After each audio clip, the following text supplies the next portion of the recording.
What is up, everybody? Austin Bates here, and today we are talking about why I do not use Lightroom to edit my photos. This isn't really my usual type of video, but people asked for it, so I'm doing it. Now, Lightroom is one of those apps that is incredible to use. I love using it. It's really good at pulling colors out of pictures. It's really good at enhancing certain things while not over-editing the picture. But, that being said, Lightroom is really expensive. At $20 a month, subscription fee, that comes out to about $240 a year. So first we're going to talk about why I don't use Lightroom, and then we're going to get into what I use instead, and then I'll edit a sample photo for you guys in other apps so that you can see how I do that without using Lightroom presets, anything like that. And we're also going to talk about some common editing errors as far as what not to do when you're editing, how much to edit, etc.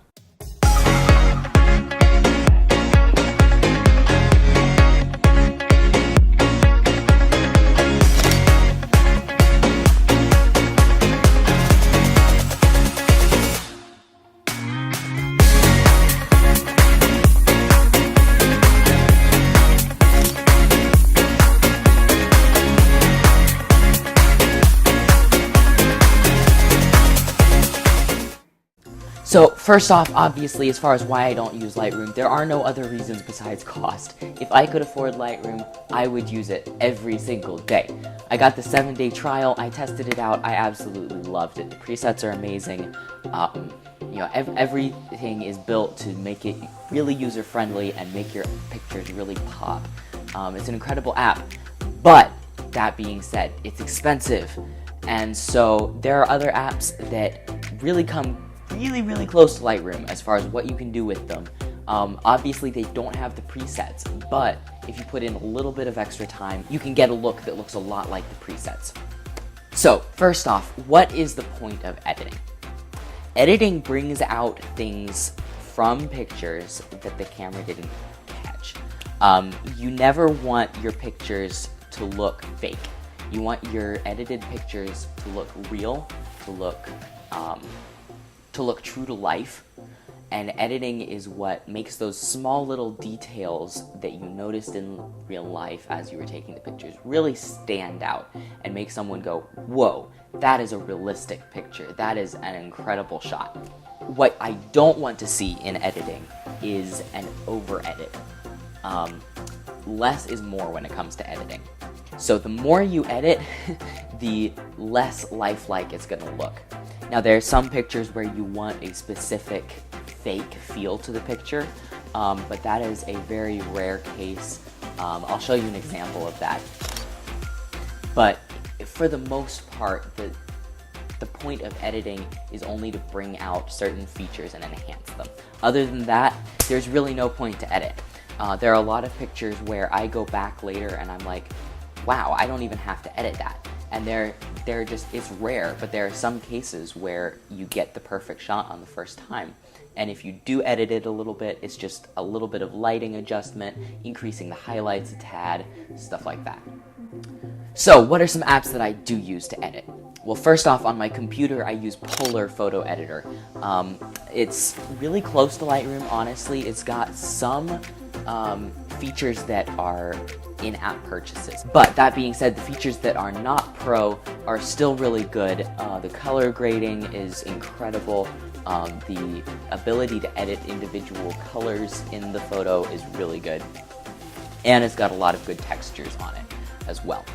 Now, I use my computer really only a small amount for editing. I mostly edit on my phone. Believe it or not, I edit on my phone for the most part. So on my phone, there are these apps that I use. One, Snapseed. That is the Google produced photo editing app. That's the app that I use the most out of any apps to edit. It's really incredible. It doesn't have as many color features, things like that, but its lighting controls are really good. It's got some very mild filters that really aren't overdoing it, that are really helpful. It's got HDR, it's got curves, everything. So that's really helpful for just the fundamental first edit of a picture. Second app that I use a lot is Mextures. That one costs on the App Store. I believe it's $4. But the light leaks, the filter, they're almost like presets, and extremely editable too. It's just a really great app. I use it on almost every picture. Really pulls lights and colors out of pictures and enhances it a lot. Next one up is Polar. Again, they have a phone app for it, and again, it's got some in-app purchase features, but the non-pro features are still really great. It's got the color editing that Snapseed does not, and so that really enhances Snapseed's editing, and put them together and you've got really a great combination. Last one is LD. That one is for textures. So on a recent shoot that I did when we got our first snow and the snow was first starting to fall, I used LD to put some extra snow on, because the point of editing is bring out parts of the picture that you saw in person but the camera didn't catch. So LD is really great for adding back in textures like rain, snow. It's also got lights, flares, stuff like that. Really great app just for a quick texture over the top of it. Pulls out the lights really well. If you saw a flare, saw something just in your vision as you were snapping pictures and didn't get it in the camera, great app to add those back in. So now we're gonna get into editing a sample picture. I'm gonna cut the video here and I'm gonna do a screencast of my screen, and I will be back with you at the end.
Alright everybody, I hope this video helped you. It's, my channel is usually music.